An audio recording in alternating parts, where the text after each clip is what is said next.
मैं मानता हूं कि यह कार्यक्रम मुझे एक अवसर देता है जहां प्रदेश और देश की हेल्थ केयर इंफ्रास्ट्रक्चर और डायग्नोस्टिक इनोवेशन और पेशेंट सेंट्रिक मेडिसिन के भविष्य पर कुछ बातें कर सकते हैं। वैसे कुछ बातें डॉक्टर महाजन ने भी रखी हैं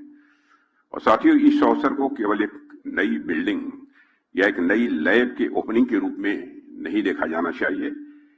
इसे हेल्थ सिक्योरिटी को इंश्योर करने के एक जरूरी कंपोनेंट के रूप में देखना चाहिए, क्योंकि जैसे जैसे दुनिया बदल रही है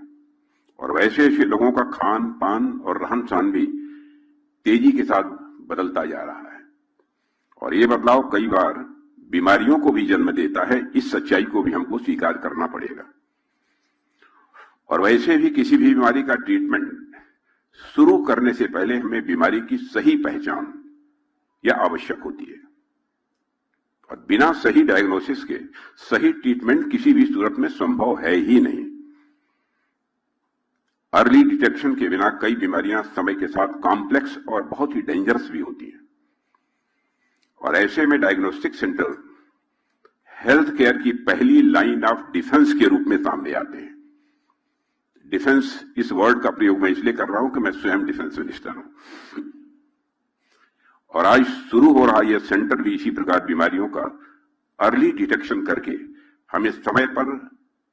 एक्शन लेने में मदद करेगा। मैं श्रीमती रितु महाजन जी और डॉक्टर हर्ष महाजन जी को और महाजन इमेजिंग एंड लैब्स की पूरी लीडरशिप टीम को इस इंपॉर्टेंट माइलस्टोन के लिए पुनः हार्दिक बधाई देता हूं। आपका परिवार और यह इंस्टीट्यूशन इंडियन हेल्थ केयर के उस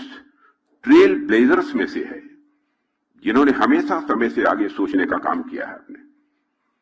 आपने न केवल एक सक्सेसफुल बिजनेस खड़ा किया है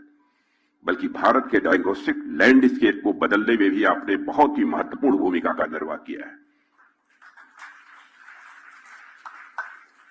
और साथियों, जब भारत में एडवांस डायग्नोस्टिक इमेजिंग अच्छे से डेवलप भी नहीं हुई थी, जब एमआरआई,